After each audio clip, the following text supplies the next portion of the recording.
빅데이터 분석 기법을 통한 장애인 고용 신규 일자리 탐색 및 서비스 디자인 기법을 활용한 장애인 근로환경 개선에 관한 연구입니다. 경영학과 최낙훈 학생 등을 포함한 4명의 학생이 발표해 주시겠습니다. 안녕하세요. 저희는 빅데이터 분석 기법을 통한 장애인 고용 신규 일자리 탐색 및 서비스 디자인 기법을 활용한 장애인 근로환경 개선에 관한 연구라는 주제로 경영학과 김승범 교수님과 함께 연구를 진행한 경영학과 최낙훈, 이유림입니다. 발표 목차는 다음과 같습니다.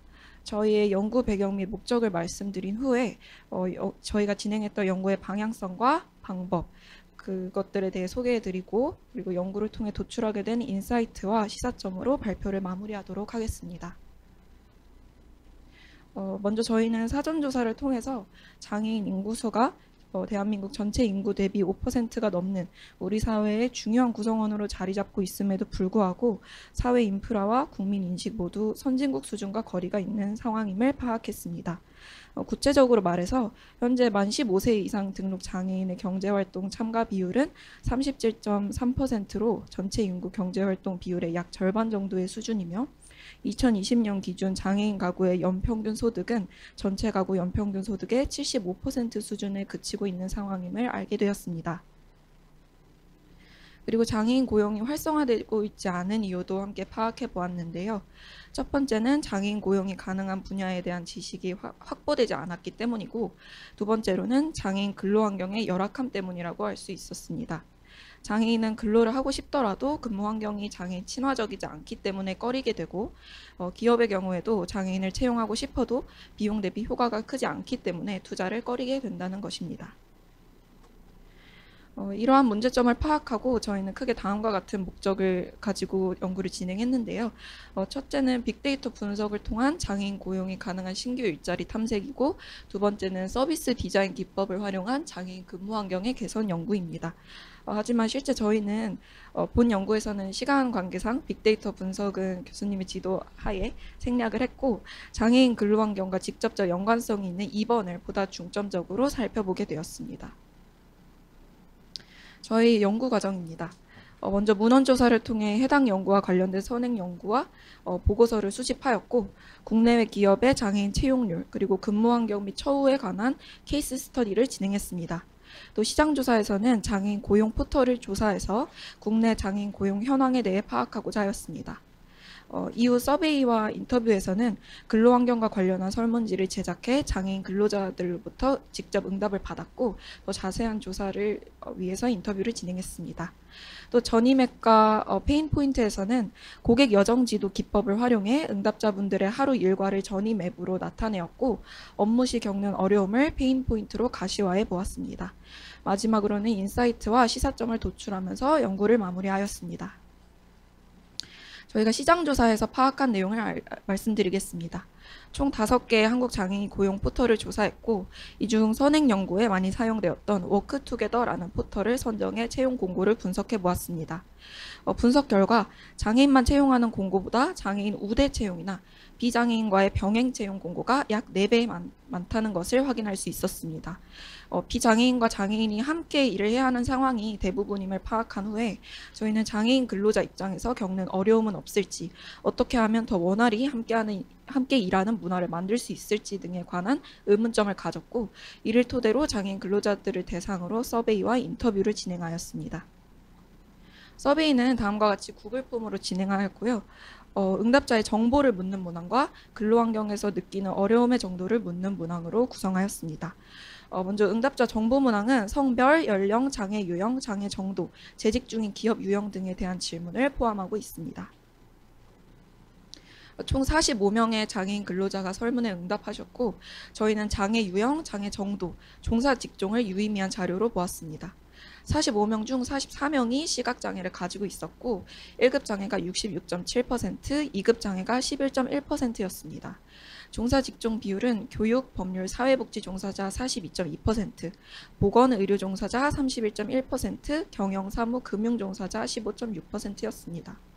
응답자 정보를 통해 저희는 교육, 사회복지, 보건업계에 종사하는 1, 2급 장애인 근로자 중심의 근로환경 연구가 될 것으로 예상하였습니다. 근로 환경에서 느끼는 어려움은 구직 과정과 근로 과정으로 나누어 질문하였습니다. 어려움의 정도는 매우 어려움부터 매우 용이함까지 총 5개의 척도로 설정을 했고 각 선지를 1부터 5까지의 숫자로 환산해 평균을 내는 방식으로 수치를 비교하였습니다. 계산 결과 구직의 어려움, 용이함은 평균 1.622점, 구직 당시 장애 정도의 고려 정도는 3.622점이었습니다. 이를 통해 저희는 여전히 장애인들이 구직 과정을 매우 힘들게 느끼고 있고 구직 당시 보통 수준 이상으로 구직자들의 장애 수준이 고려되었다는 것을 알 수 있었습니다. 근로 과정에서의 어려움은 출퇴근의 난이도는 평균 1.711점, 이동 물건 꺼내기, 짐 운반하기와 같은 물리적 근로 환경의 어려움은 평균 2.11점이었습니다. 가장 낮은 수치를 보인 것은 평균 1.511점인 직장 내 디지털 근로 환경에 대해 느끼는 어려움이었는데요. 이 디지털 근로 환경이라는 것은 컴퓨터 사용이나 키오스크 사용 같이 디지털 디바이스 사용을 의미합니다. 근로 환경에서의 어려움에 대한 응답들은 3점 이상의 수치를 보이는 문항이 없었는데요. 이러한 서베이 결과로부터 저희는 장애인 근로자들이 여전히 근로 환경에서 다방면의 어려움을 느끼고 있고 또 시각장애 근로자들은 특히 디지털 근로 환경에서 가장 강한 불편함을 느끼고 있다는 결론을 도출했습니다. 최낙훈 학생이 이어서 발표하도록 하겠습니다.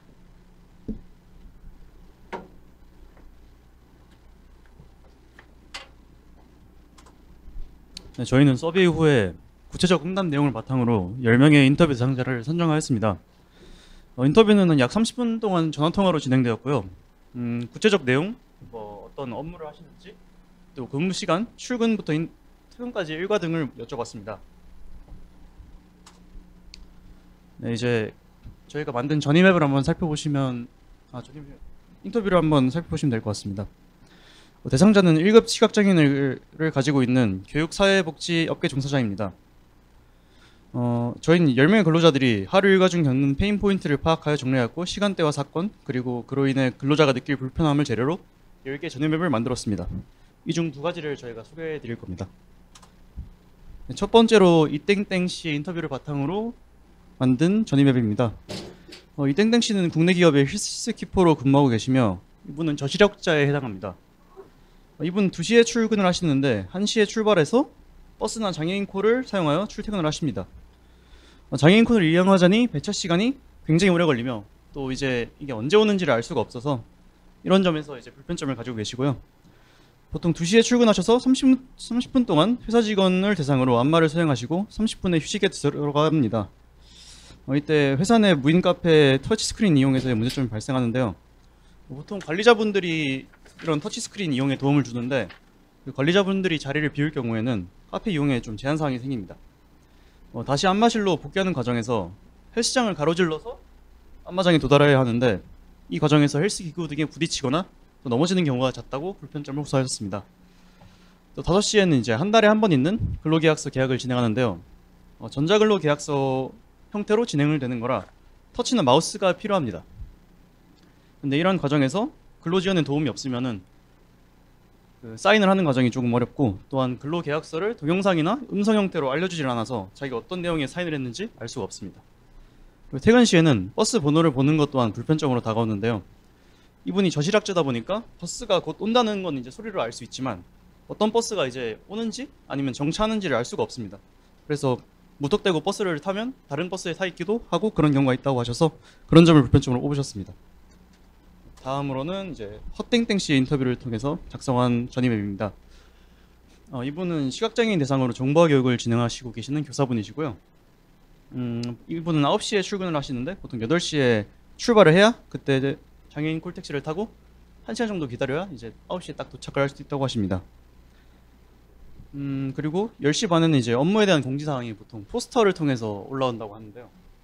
이런 포스터는 자기가 확인할 수가 없습니다. 이게 스크린 리더나 그런 거를 사용할 수 없는 PDF 파일 형태로 나오기 때문에 이미지 파일 형태라 자기가 읽을 수가 없고 다른 동료의 도움을 통해서 볼 수 있답니다. 그리고 2시에 이제 회사 연락자와 담당자랑 연락을 하는 방식이 필요할 때가 있는데 그럴 때는 인터넷 대신에 인트라넷에 게시를 하는데 이 과정에서도 웹 접근성 쪽에서 문제가 생겨서 근로지원인 분한테 도움을 받지 않으면은 그런 방식이 좀 어렵다고 합니다. 그리고 3시에는 이제 보조공학기기를 신청했던 결과가 나왔는데요. 이때 보조경험기기는 비정규직의 경우에는 지원이 좀 어렵다고 하셔서 반려를 당했다고 합니다.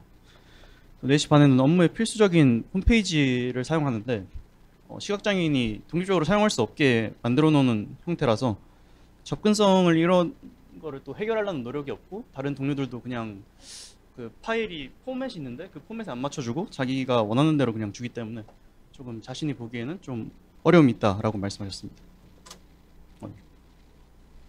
다음으로 근로 여정에 대한 전체적인 요약을 해봤는데요.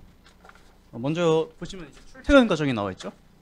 출퇴근 과정은 보통 두 가지로 가능한데, 보통 버스나 지하철 같은 대중교통을 이용하든지 아니면 장애인 콜택시를 이용하는 방식을 사용하고 있습니다. 장애인 콜택시를 이용하는 경우에는 조금 잘 안 잡히는 문제, 그리고 또 수요에 비해 공급이 좀 많은 시간대, 뭐 퇴근 시간대나 출근 시간대 이런 때 조금 좀 안 잡히는 문제가 좀 많아서 추가 배치나 차량 공유 등을 통해서 시사점 뭐 이런 개선점을 보여줄 수 있습니다. 또 대중교통을 이용하는 경우에는 버스 번호를 확인하는 문제, 그리고 버스를 놓치는 경우에 어떤 방안을 저희가 마련할 수 있는지를 봤는데, 그 장애인 전용으로 만드는 탑승 구간을 만들어서 장애인이 요청한 버스는 반드시 해당 역에서 정차하도록 하는 것을 생각해 보았습니다. 다음으로 물리적 근무 환경을 살펴보겠습니다. 사무직의 경우에는 서류 작업 시에 보이지 않는 것에 대한 어려움을 호소하는 경우가 많았습니다. 버스 근로자 또는 보조기기를 추가적으로 마련하여 근로 환경의 개선에 도움을 줄 수 있는데요. 또 업무 관련 개선을 위해 보조금을 지원하는 소유럽의 방식을 사용하는 것 또한 하나의 개선안으로 될 수 있습니다. 또 사내에서 이동하는 것에 대한 문제의 경우에는 구조물에 대해 조금 미리 인식할 수 있게 표지판이나 아니면 소리 나는 기기를 설치해서 사고를 미연에 예방할 수 있습니다. 이제 디지털 환경을 살펴보겠습니다. 첫째로 보조 프로그램 및 기기 동작 중단 시에 이분이 이제 업무를 진행할 수 없어 업무 중단이 발생하는데, 이런 과정에서 생산성이 저하됩니다. 둘째로 스크린 리더가 작동하지 않는 PDF 파일, 뭐 편집 이런 기능을 사용할 때 근로지원인이 도움이 꼭 필요한데요. 또 셋째로 사무 업무 프로그램과 메신저 등 접근성이 낮은 경우에 좀 업무에 제약이 생기는 경우가 많습니다. 이런 문제점을 해결하기 위해서 저희는 보조 프로그램의 관리를 간편화하는 지원 관리 도구 도입이나 사용자 친화적 도구 도입, 그리고 교육 강화, 근로지원인의 숫자 및 담당 직원의 역할 배정을 통해 능력을 올릴 수 있을 거라 봤습니다.